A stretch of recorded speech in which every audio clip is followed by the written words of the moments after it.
Me.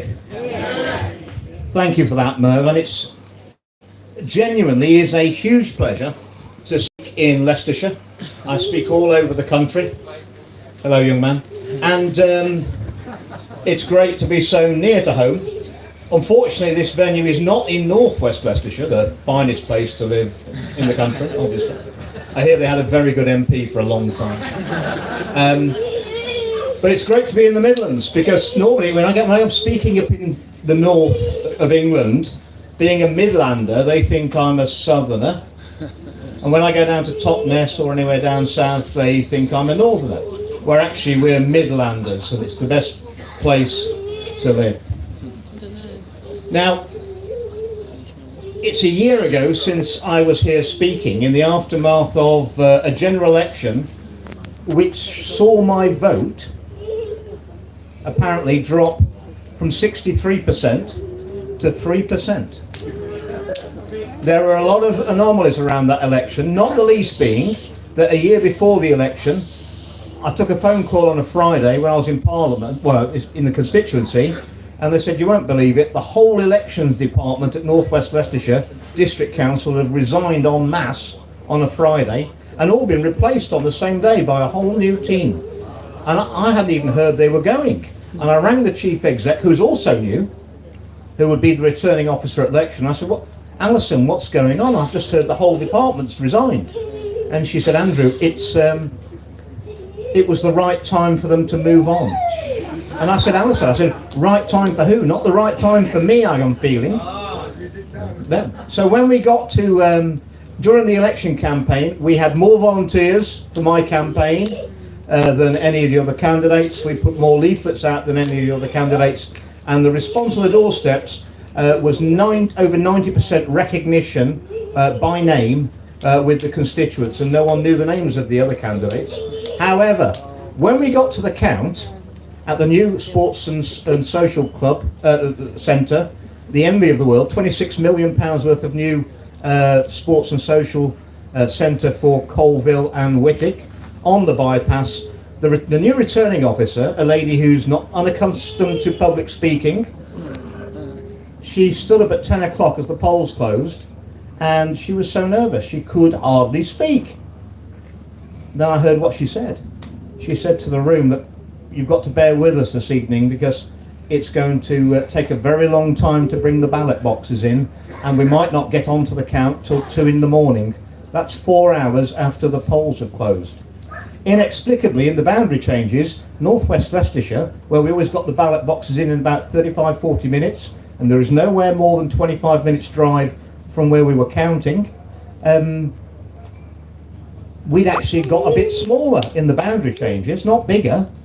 So we'd gone from 120 square miles to just over 100 square miles, so the ballot boxes should have been in faster. The fact is that when I arrived at the count, a third of the massive car park in front of the building was coned off with security guards, and there was barely enough room for everyone to park in the massive new car park. And I asked one of the security guards what's going on, and he said, that's because we're keeping this area for where the ballot boxes are going to come in, and we don't want anybody near the ballot boxes. I suggest they didn't want anyone near the people who were bringing the ballot boxes in their own time. But to have like 70 car parking spaces partitioned off just to bring the ballot boxes in, they could have all come in at the same time at that. They didn't. And when the count came out, I didn't see any of the ballot boxes opened. I didn't see any of the seals broken. My suspicion is that those ballot boxes went somewhere else, and that the ballots were removed from the ballot boxes and replaced by other ballots. That would be indicated as well by the fact that one of the ballot boxes had a lot more ballots in it than were actually given out in the polling station where the ballot box is supposed to have been filled. So that would indicate that. After the election, so many people contacted me that said they'd voted for me, and even today, over a year after the election, every time I go out into the constituency where I'm still living, if I get talking with anyone, there's a 50% chance they're going to tell me we voted for you. I did actually put a tweet out saying that I think I'm being stalked because I only got 3% of the ballots at the count, but wherever I go in northwest Leicestershire, I'm surrounded by the 3%. Yeah, they're everywhere. They're stalking me, right? I had a Sikh gentleman who was a big supporter of Ashford de la Zouch, big house, extended family. He got 8 voters in the house, and he rang me up and he said, "What the hell's going on?" He said, "You had 8 votes out of our house." He said, "That's 0.5% of all your votes came out of this house." He said, "You got 40,000 houses." He said, "How did that happen?" And shockingly, within a couple of days of the election result, I took a phone call from someone I'd been in touch with, shall we say, over the previous 4 years then, 5 years now, who, since the madness started, and he said, "My wife, my family, we voted for you as always, very disappointed with the result." He said, "But I need to tell you something." He said, "I actually work for Ipsos Mori, the polling company, and it was my job to do the polling for North West Leicestershire on polling day, and we got it all sorted, and we got it. Everything was done, and we were going to poll at Huddlescote Community Centre, which is actually where I voted in the election." And he said, "Well, you know, we got all the people recruited. It's 7 in the morning till 10 at night." And he said, "And what we do is we have to count people out, and we actually ask every 4th person who comes out of the polling station who they voted for, write it down, send it off to London. That's your exit poll." He said, "And I knew that we were all sorted in North West Leicestershire weeks before. We got everyone recruited, but the whole organisation, Ipsos Mori, they were struggling to get enough people to man all these polling stations on polling night." He said, "So I was very, very surprised, shocked even, when 2 weeks before the election, his line manager rang him up and said, 'Stand down. We don't want to poll North West Leicestershire.'" Why didn't they want to poll North West Leicestershire? I put it to you because the polling would not have reflected what was in the ballot boxes. And the fact that I voted at the polling station that he had chosen, because it's a 2 polling area polling station, so a lot of voters, I went and voted at 7:30 on polling day. I'll let you into a secret. I know it's a secret, but I voted for me. Right? And I've done it before. And there were 5 people in the queue behind me at 7:30. And by the time I got to the car in the car park, 2 of the people behind me who'd voted after me came to see me and said, "We just voted for you." So I knew I had half the votes in that queue. And according to the result on the night, the next 94 people who came into that polling station, none of them voted for me. None of them voted for me. Now, I want to play you a little video, which is my election address for that election, so a year, 13 months ago. Listen to the message that I'm putting out, and then we'll discuss what this appalling government has done to us over the last 12 months.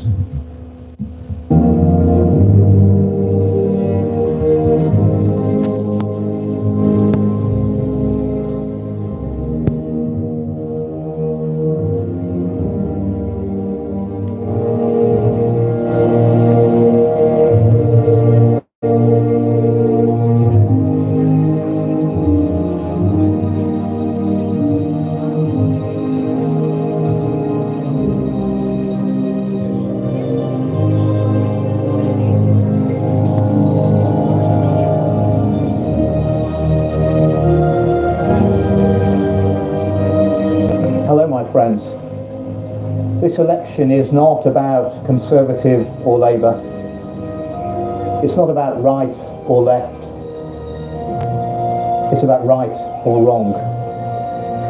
To go to war with your own government over HS2 when you know the project will harm your people, that is right. So that's what I did. To believe Michael and Susan Rudkin, the former Ibstock sub-postmaster, and his wife, who brought me an unlikely tale of a dodgy computer system framing Susan for theft. To fight for Susan for 14 years in the face of a government cover-up and media disinterest. That's right.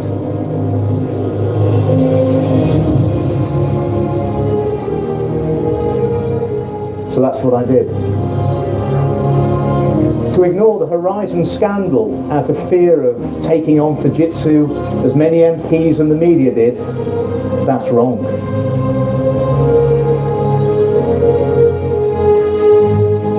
To listen to the majority of your people when they say they want out of the European Union, and to campaign for it on their behalf. To do so even when it puts you in a minority in Parliament and at odds with your own party leadership. That's right. So that's what I did.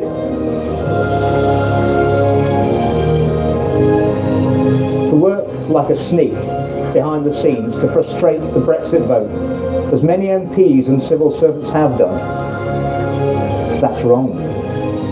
My determination to do right by the people of North West Leicestershire has left me isolated and, like so many of you, politically homeless. Because to win the game of politics, you must do what's right for your party, not your voters. And that's wrong.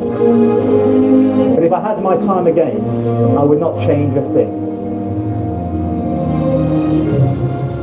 Because after 14 years in office, I see economic growth in North West Leicestershire, ranking amongst the highest in the country. I see 1.2 jobs for everyone of working age, which keeps wages going up. We live in the only part of Leicestershire and Lachlan where salaries are above the UK average. We build 800 houses a year, which keeps the prices manageable. Good salaries, economic growth, and decent housing at a price within reach. It really isn't hard. Here in North West Leicestershire, you have these things, and North West Leicestershire scores amongst the highest in the Midlands on the happiness index. You do not have these things by accident. You have them because I fought for them. With my background in business, I understand what prosperity is and how to get it. Elect someone else whose first loyalty is to a party based in London, not to you, and you will see these prizes disappear. To commit to a defence union with the European Union, as Labour has done, that's wrong. To promise billions of dollars for a war in Ukraine whilst our public services crumble, that's wrong. To do nothing to bring peace negotiations in that war is wrong. To campaign for a second referendum because you don't like the first result, as Keir Starmer did, that's wrong. To enforce immigration law against people landing illegally on the beaches of Kent and to deport them for their crimes, that would be right. To house these criminals at your expense, while some British veterans and families have no place to call home, is wrong. To teach primary school children that there are more than two sexes, that's wrong. To try and get a bill through Parliament to stop this, as I did, is right. Only a tiny minority would argue otherwise, but politicians from both main parties voted my bill down. And that's wrong. For decades you've been warned that the climate is changing and the world is about to end. This is wrong. The climate has always changed. The world is still turning. The Labour Party and the Conservatives are marching arm in arm towards disaster that is net zero. The data used to justify these insane economic plans doesn't stand up to scientific scrutiny. China, India, Russia and others are opening new coal-fired power stations every week. We continue to sacrifice our economic well-being on the altar of this fraud. This is wrong. Re-elect me and I will continue to call this madness out. Nobody else on the ballot paper can. Their parties have surrendered to this cult. When members of the public began to contact me to say that they had been harmed by COVID-19 vaccines, I listened. Just like I listened to Michael Rudkin. Just like I listened to the people of Measham who were worried about HS2. I listened, I researched, I found there were questions to be asked, and I asked them. That's all I did. That is what an MP should do. And that is right. Many other former members of Parliament received similar pleas for help. But they buried their heads in the sand as far as they would go, pulling them out only to attack me when I spoke. That's deeply, deeply wrong. The idea that pharmaceutical companies would cut corners with their safety is hardly revolutionary. All I've ever said is that these questions should be asked and should be answered. Enforce immigration law, protect children from militant transgenderism, call time on net zero, fight the power grab by the WHO, the World Health Organization, and expose vaccine harms. These are my principles. You already know exactly who I am. You also know that on these matters, the political class speaks as one, and is forbidden by their parties to ask questions. When the chorus is singing the same tired song, it's the soloist who's remembered. Something once placed on the parliamentary record can never, ever be erased. If you re-elect me, I will be the only member of Parliament whose speech is truly free. My allegiance is to you. My questions and my votes in the House will be for you. I've stood up for you in Parliament for 14 years. Now I'm asking you to stand with me, and let's make the 4th of July our Independence Day. Thank you very much for listening to me.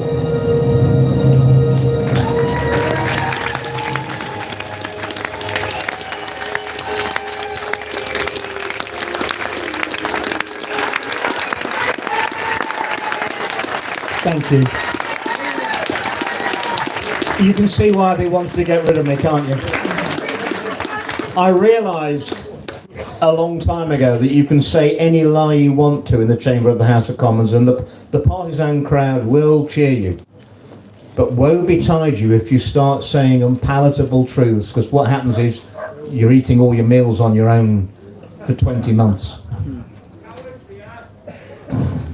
They're not that brave. Everything I said in my election address 13 months ago is coming to pass. We've got Keir Starmer pushing along with mad Ed Miliband, driving our economy off a cliff, chasing net zero.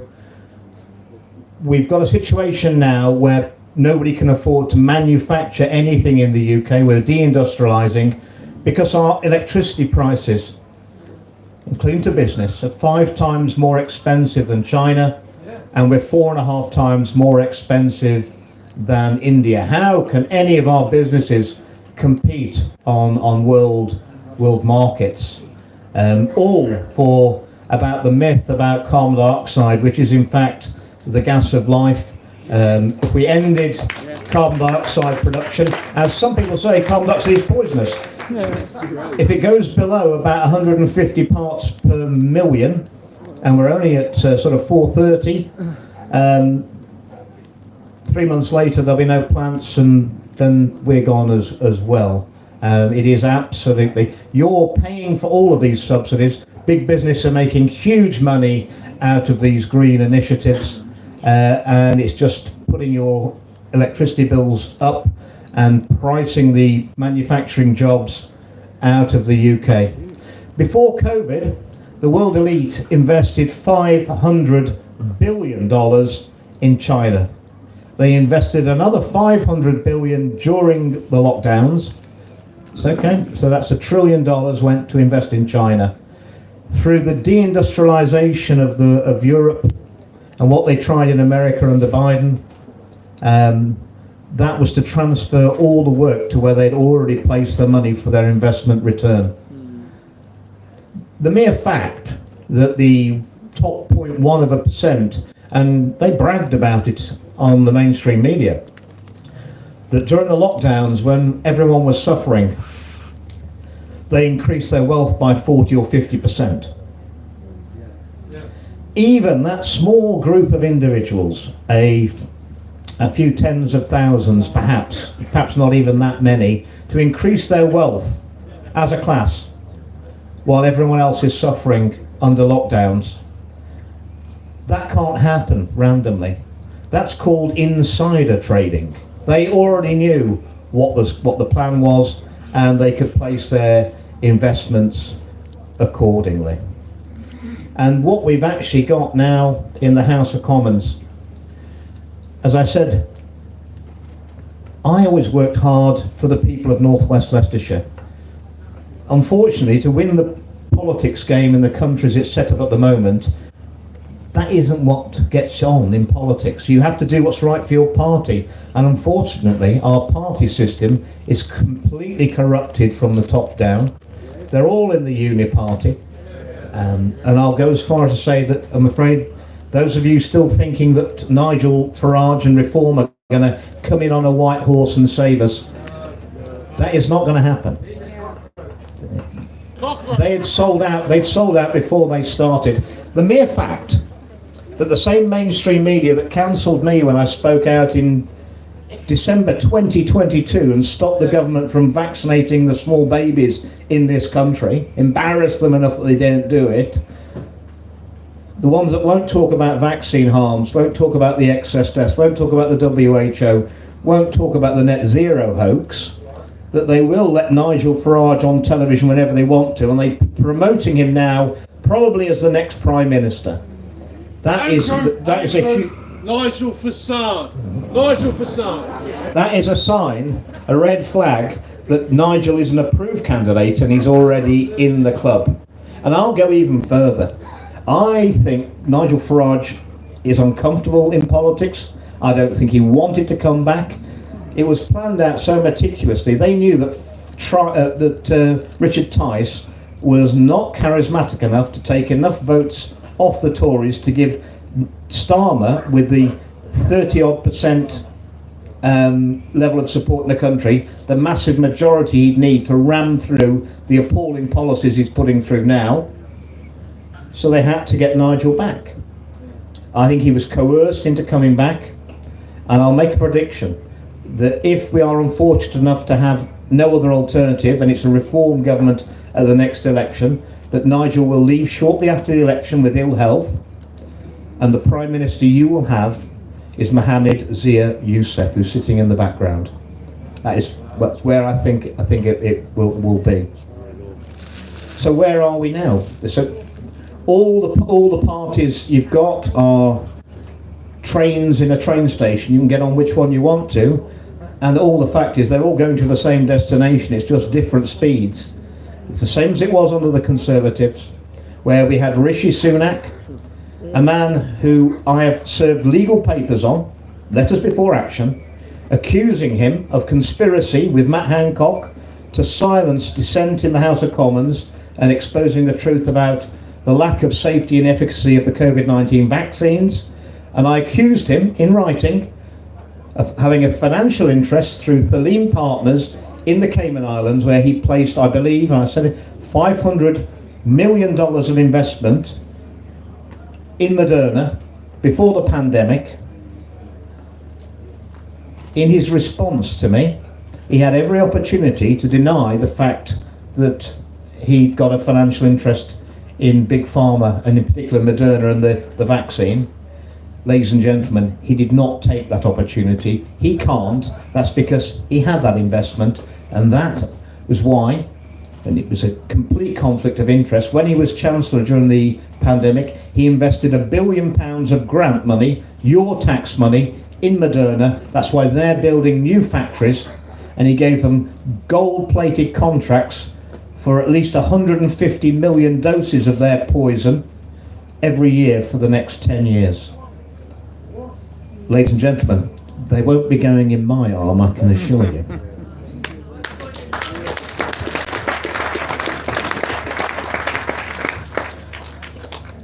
Our politics is pretty corrupt, in my opinion.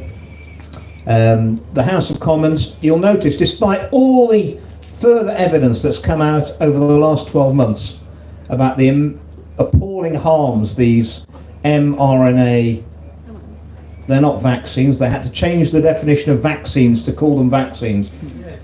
They are gene therapies. There's considerable evidence now that people who take them, and I took 2 AstraZeneca, which isn't quite the same, they're DNA based on an adenovirus vector, not the nanoparticles. I'm beginning to think they actually dropped the AstraZeneca because it wasn't bad enough. That the mRNA, it's over 1,200 known side effects now. Any other medication would have been pulled, but these are not going to be pulled. These are not going to be pulled voluntarily in the UK by any of our current politicians. I'm afraid we are relying on our American cousins. Now, I know they're getting a lot of stick over there, but I've met Robert Kennedy Jr. When I was thrown out of the Conservative Party, none of my friends in Parliament for 12 years even text me to say, sorry to hear you've been expelled from the party for life for speaking about these vaccines, having a view. Do you know the last person who was thrown out of the Conservative Party for life for having a view on something? There's only one. His name was Enoch Powell. Right? Is the only previous person who's been thrown out for having a view. I didn't know that supporting mRNA gene therapies being injected into babies was in the Conservative manifesto in 2019, because it wasn't. Right? And who did it? It was Rishi Sunak and Matt Hancock, right? Now, Kennedy, I honestly believe, is a good man. He was the only politician in the world who rang me within an hour on my mobile. I'd never spoken to him before in my life.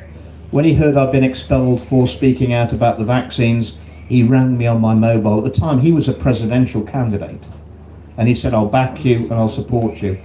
He's made some good appointments. Dr. Jay Bhattacharya has now got the appalling Anthony Fauci's job at the National Institute for Health in America. He is an exceptionally good guy. I also know very well Asim Malhotra, who's helping support on the Make America Healthy Again. We've got many of those problems in the UK. You'll also notice now that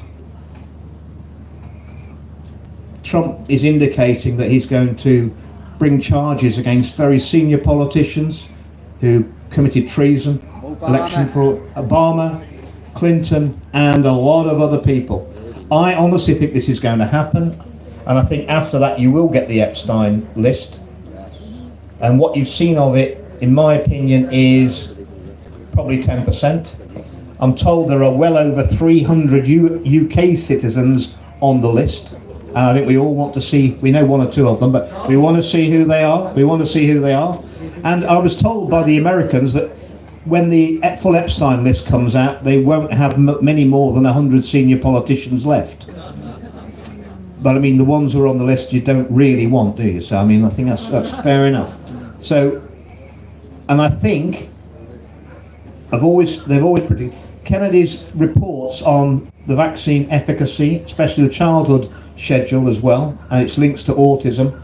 That is, there are various reports, committees running now doing the research. Those will be reporting this autumn, and I'm hopeful before the end of this year we're going to be in a position where the truth about the vaccines is going to come out, and they're going to have to do it in a structured way, because sadly, as you will know, for those who are still not acknowledging of all the things that are going on in this world that are wrong, but with all the evidence, there are still a big cohort of people, not a majority, who will not accept that those vaccines were actually harming them and their family. It's going to have to be done fairly gently, because I mean, those people are going to feel suicidal when they realise how angry they're going to be angry. Why wouldn't anybody? But they've gone away with it before. I mean, you know, they told me when they threw me out the party and gave me the last chance to recant that they wanted to cover up the vaccine harms and excess deaths for 20 years. And you'll say, well, how can they get away with that? The answer is they've always got away with it. They did. I did my research in the summer of 2023. They did it with thalidomide. Thalidomide was withdrawn in 1961. Horrific child injuries. And half the babies died. Half were born with life-changing deformities. It was 11 years after the withdrawal of thalidomide before it was ever allowed to be debated in the House of Commons and any compensation schemes set up. They've done it all before. Everything's being done now to us, even down to this transitioning of children. It's all been done before and practiced. During the Cultural Revolution, Chairman Mao, if you recall, he made men and women shave their heads. Women couldn't wear makeup or jewellery, and everyone had to wear the same baggy clothes. You couldn't tell who were men, who were women. It's that psychology has been used to destable and control populations before, and they've done this experiment on our children.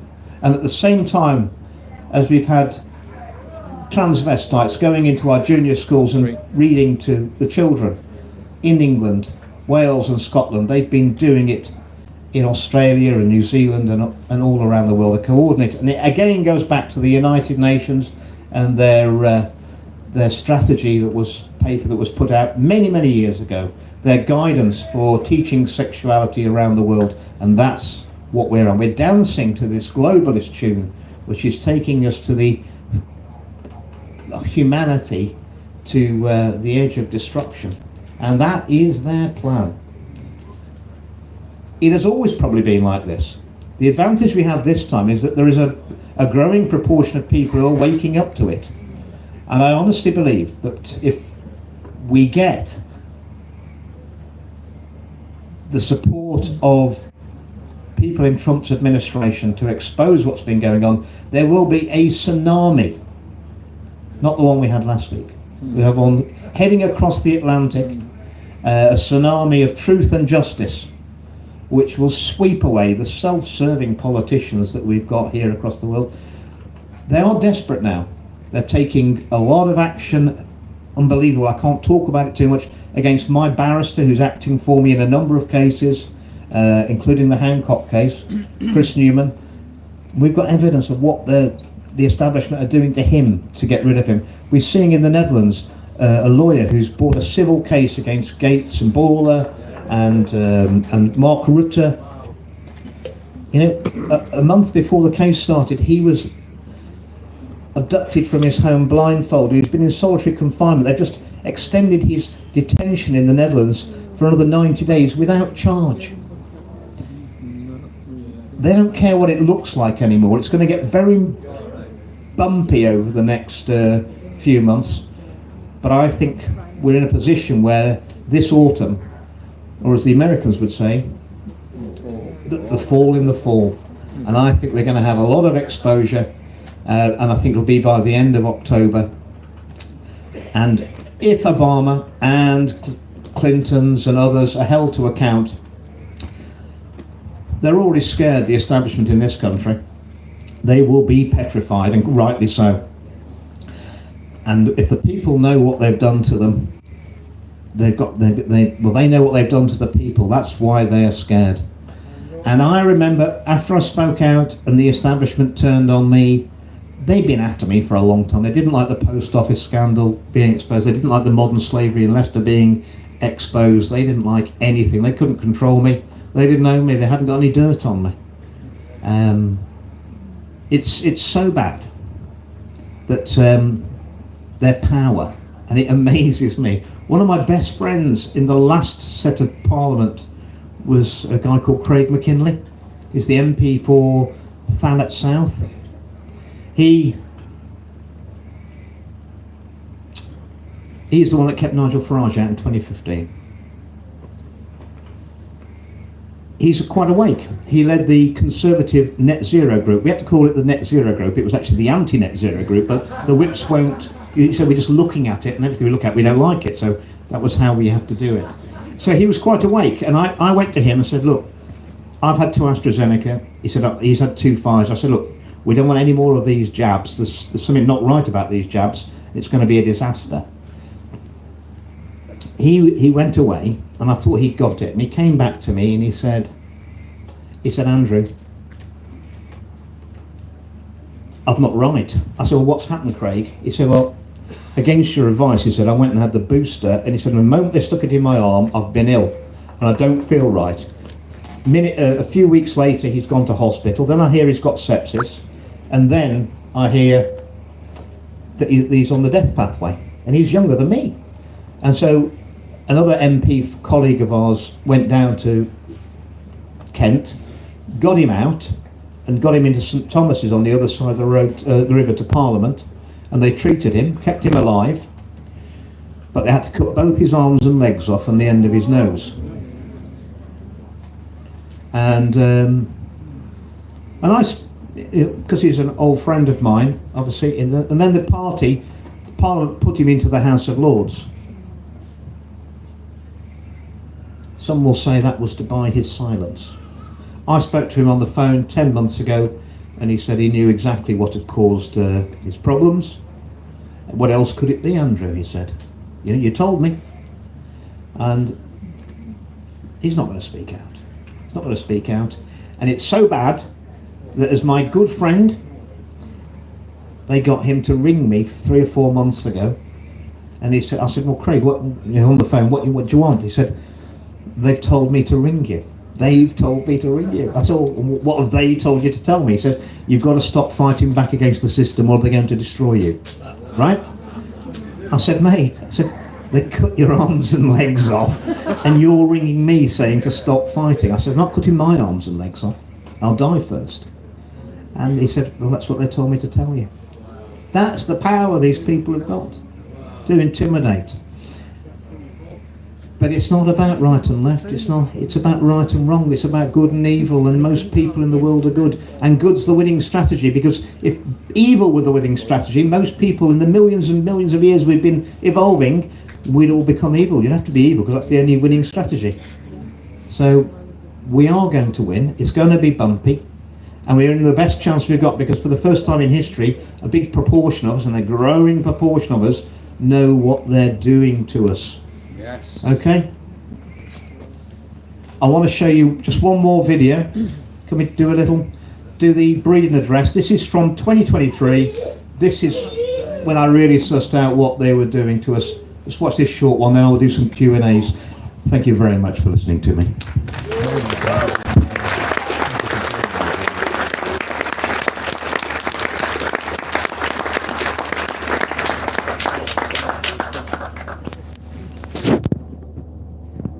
Hello my friends, and thank you for joining me here at Bridgen on the Hill Church.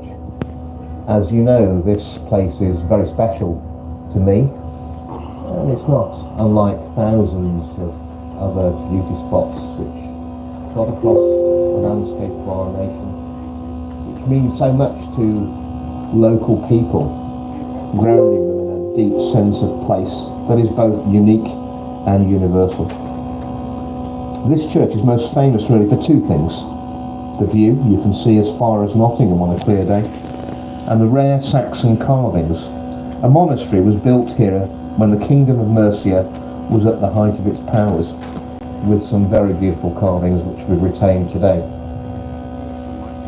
In the 10th century, the Kingdom of Mercia and the other Anglo-Saxon kingdoms united to form a new nation, England, or Angolanda, the land of the Angles, a nation that has stood proudly for centuries, weathering changes, celebrating victories, always moving together, moving forward.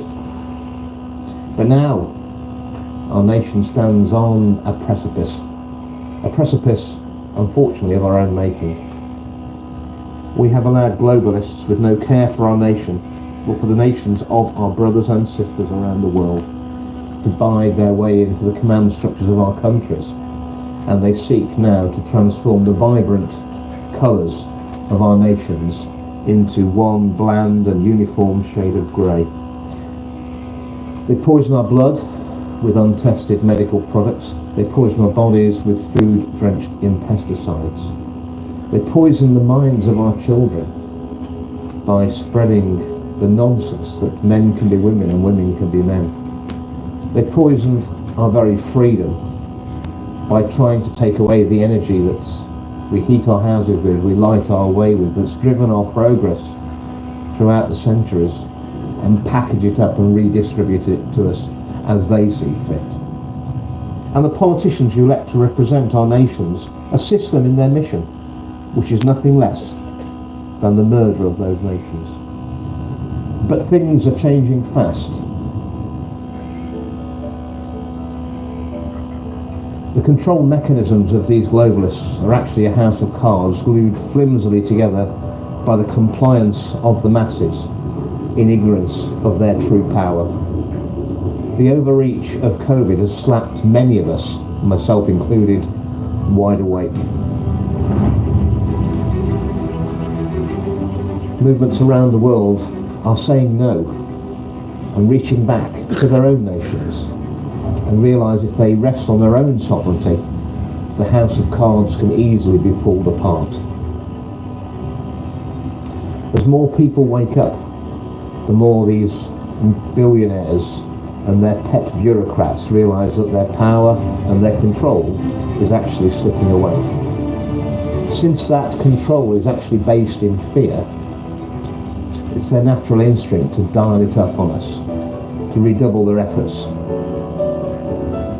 So you must learn, we must learn, to live our lives without fear.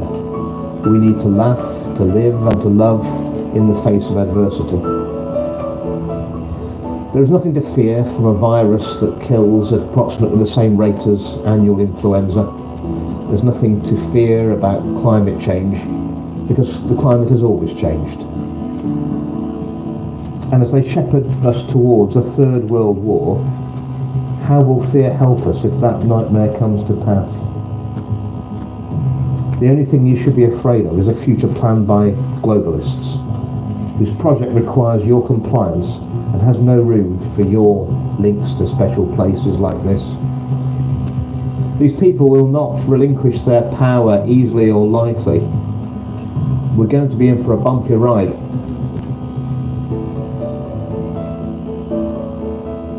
But when it's over, and it will be over, we will be able to build a new nation, something better than we had before. The Saxon kings and queens and countless English men and women fought and died so you and I could live in a nation that was prosperous, safe and free. The globalists have a different plan for our future, but all we have to say is that we will not comply. All we have to say is no. And their plans are dead and buried. Thank you very much for listening to me.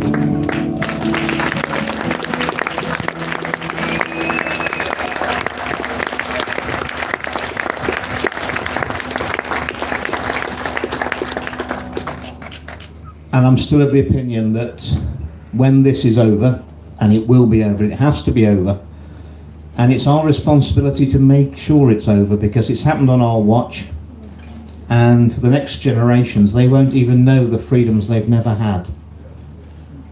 So we have a duty to get this sorted, and unfortunately, the UK, we are the head of the snake. I think we're probably the most corrupt country in the world. We're just very, very good at hiding it. In my experience, all of our institutional barrels, the apples not every apple in the barrel is rotten, but every apple at the top of the barrel is rotten, and any apple that wishes to rise has to rot. It's rather like, the institutional corruption is rather like if you're the corrupt managing director of a company. I mean, when you come to retire, you've got to make sure the person who takes over from you is at least as corrupt as you are. Otherwise, it's all going to come out, and that has been perpetuated for a very long time. So all of our institutional barrels are corrupt. That's the politics, the judiciary, the senior police officers, and the media, of course, and big business. When this is over, there are going to be some huge opportunities when we take the top off all those barrels. Ladies and gentlemen, we are going to win. I've got confidence in you, and I've got confidence in humanity. We're not as easy to get rid of as the globalists thought. Are there any questions?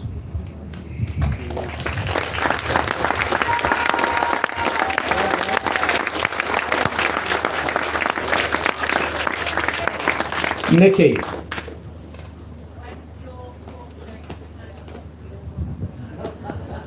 When's my court case with Hancock? Well, it's been going on for 2.5 years. He's put in 2 strikeout applications, both have failed. He's then gone to appeal. You might say that if you look on my Twitter, a few days ago I was quite critical of a Lord Justice Warby who promoted a High Court judge called Sarah Cockrell to be an appeal court judge, who we have compelling evidence which is supplied to both this government and the last government that she was being allowed by an appeal court judge to write the appeal judgments on her own cases, which is a judge, a person acting as a judge in their own court, which is a big no-no. And Lord Justice Warby is the chair of the Judicial Appointments Committee, and he authorised it. And then he promoted her again after I complained about it. I got a notice 2 days ago that Hancock's been given leave to appeal against the last judgment. And of all the judges, it was signed by Lord Justice Warby. So we're going to go to appeal. I don't think he's got any grounds for appeal. I think it's probably something that's going to take at least 6 months before we get into that hearing. The judge could have put to expedite it, because it's actually, and he normally would expedite it because it's not appealing against a final decision. It's an interim decision that affects the case. So all this is doing is playing into Hancock's hands of always delay, because what Hancock never wants to do, he does not want to be in the witness box under oath answering questions. In 2.5 years, he's never put a defence in that's anywhere near credible. He hasn't got a defence. He didn't go with a defence of truth. I.e., he's not saying that what he said in his tweet about me being anti-Semitic, anti-scientific, anti-vax, racist, he's not saying any of that's true. Because I mean, that is normally the defence in defamation is, it's the truth, therefore I can't defame anybody. So he's not taken the opportunity to do that. He has to accept that what he has said is false. Then he has to say, the only other defence that there is possible is that it was his reasonably held opinion that I'm anti-scientific, anti-vax, racist, anti-Semitic. Well, I'm going to put in my statement that Hancock's an intelligent man, and he would realise, and he had full access to the government and the official definition of anti-Semitism, and my statement that the rollout of the vaccines is the biggest crime against humanity since the Holocaust. That's saying that the Holocaust is a terrible thing, and the rollout of the vaccines is the next worst thing after the Holocaust. That is not diminishing the Holocaust. So it's actually saying that that's an appalling thing. So he's not going to get away with any of that, and he had access to all of that information. He can't really go with, it's a reasonable person could have come to that decision. And as far as anti-science goes, I mean, the evidence that the vaccines are hurting people is increasing. As I've said many times, it's not like, this vaccine debate, it's not like there's a pile of evidence here saying they're safe and effective and another pile here saying they're not. I mean, there's nothing here saying they're not. It's all over here saying they're not, but they're still not being pulled. So, and as far as the anti-scientist, I think he's got a degree in PPE from Oxford, and I've got a degree in biological sciences with virology and genetics from Nottingham University. So I don't know who's the one who's anti-science. I've got the science degree and he's not.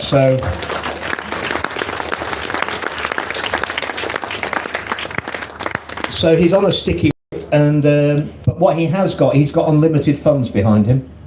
Absolutely unlimited funds. It's quite a coincidence. A lot of things going on that are very dodgy around this case. His barrister's name is Aidan Eardley KC. This case has been going on for 2.5 years. I mean, how can it be fair that they actually made his barrister up to a part-time judge on the same bench as the judges who are sitting in judgment on the King's Bench of this case? So he goes and has dinner with the judges, all judges together, and meetings. I mean, that doesn't seem right to me. And you'll notice, if you do your research, that Aidan Eardley KC, he's the barrister that the Labour Attorney General keeps choosing to keep trying to put Tommy Robinson in prison. It's the same barrister. It's a big club, and certain people are in it. So he's got unlimited funds. He's going to appeal everything because it just wears me down. It wears my resources down to fight the case. And he's putting off again for another 6 months at least a date when we're going to be in the final hearing. And he still hasn't put his defence in because I do not believe he has a valid defence. So he's desperate to get the case stopped. And of course, I'm in a position where I already pledged, and it's absolutely, if I win, all the compensation and all the cost left over money, that is all going to the vaccine harmed and bereaved because they deserve that money. But of course, if I lose, he bankrupts me. And that's what he's trying to do. And they've tried 3 times to bankrupt me to stop this case since I've no longer been an MP. That's how the deep state work, and that's how lawfare works. But I think our case is so overwhelming and what I do need every time we're in court, I need lots of public attention, because when the world's watching those court cases, my goodness, it keeps the judges in line.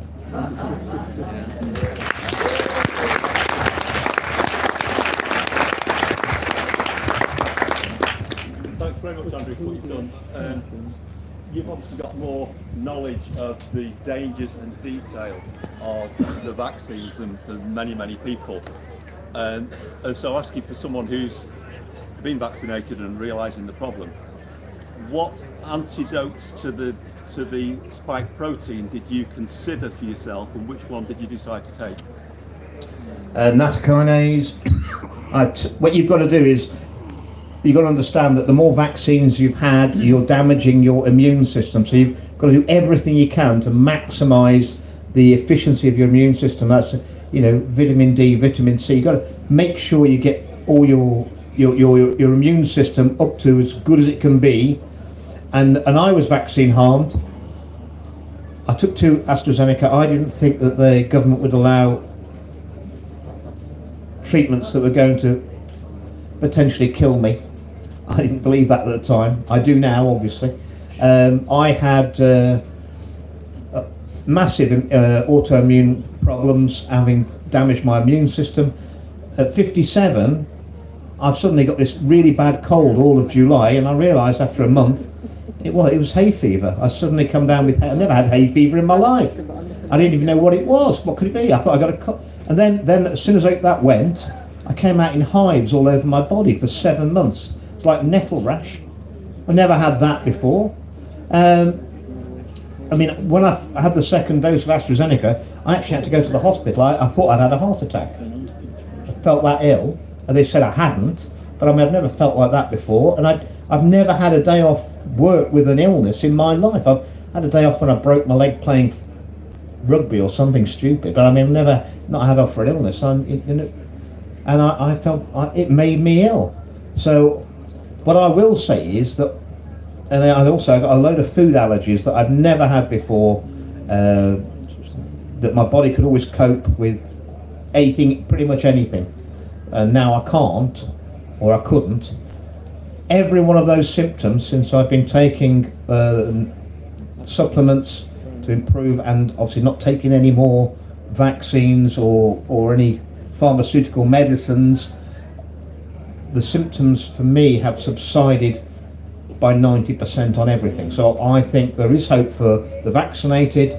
I think that the longer you've gone without having a vaccine, I think your chances of not doing yourself any harm are improving, and there's ways of improving naturally our immune system to maximise our health, and that is what I would recommend people to do.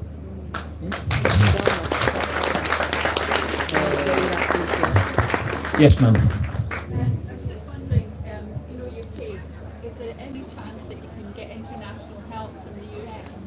Because, because the corruption is so high level. Yes, the Americans are aware of my case, and I got a very nice text after we beat Hancock in the last strikeout.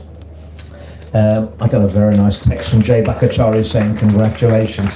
They're watching, and also I think, it's going to probably take 6 months for this appeal date to be given. I think the narrative on the vaccines could have changed in 6 months when RFK's committee's report on, Ron Johnson, Senator Ron Johnson in Wisconsin is, I don't know if any of you have seen the Senate hearings. Yeah. Senator Ron Johnson is a good friend of mine. I met with him in December 22 on the Hill, and we discussed the vaccines. He's awake.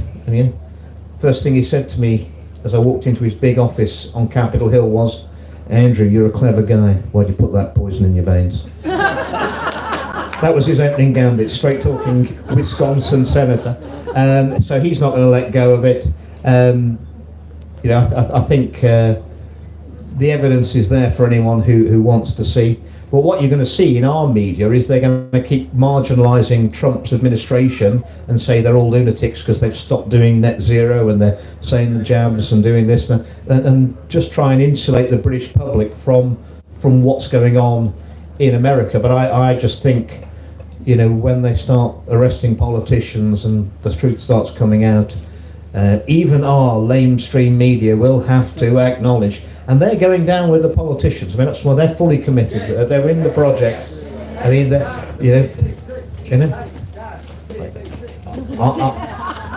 I stopped paying the TV license 3 years ago, and I now no longer own a television. They're not going to propagandise me. It was just on that one. It was bad news for the BBC because. Remember when I gave the first speech in the world, any parliament, on excess deaths, and the BBC put those inappropriate subtitles, which they'd never done for anybody else's speech ever. And I complained to Ofcom, and I got the nearest thing to an apology from the BBC I believe it's possible to get, which is not very good, but it was better than nothing. They apologised. That was the week my TV licence renewal came through, and I thought, I'm not paying for this. I don't want this anymore. I'm not subsidising the people who are doing things like that to me. So there you go. One more, I think. No. Piers, you ask me lots of questions all the time. This young lady on the front. I want to congratulate you, friend. Thank you. You have done.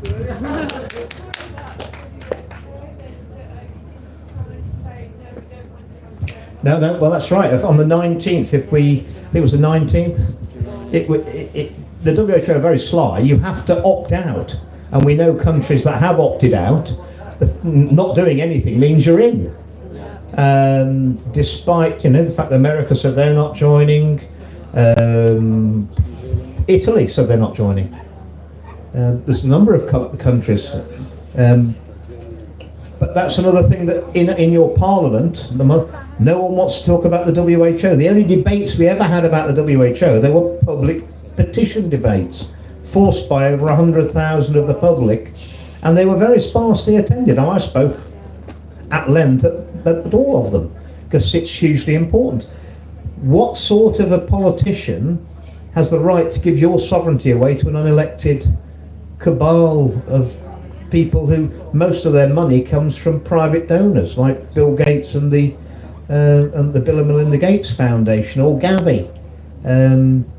You know, politicians are supposed to be there to elect you, to represent you. They're supposed to work for you. You can't give away your sovereignty to an unelected, unaccountable, non-tax-paying, immune from prosecution organisation. I mean, if you were to do that, I mean, what could possibly go wrong? So, I mean, they just didn't like it being pointed out. I mean, so, I mean, you know, Tedros is the Director General of the WHO, because of an unholy alliance of Bill Gates and the Chinese Communist Party. That's why he's there. The UK actually opposed his appointment when he got the job.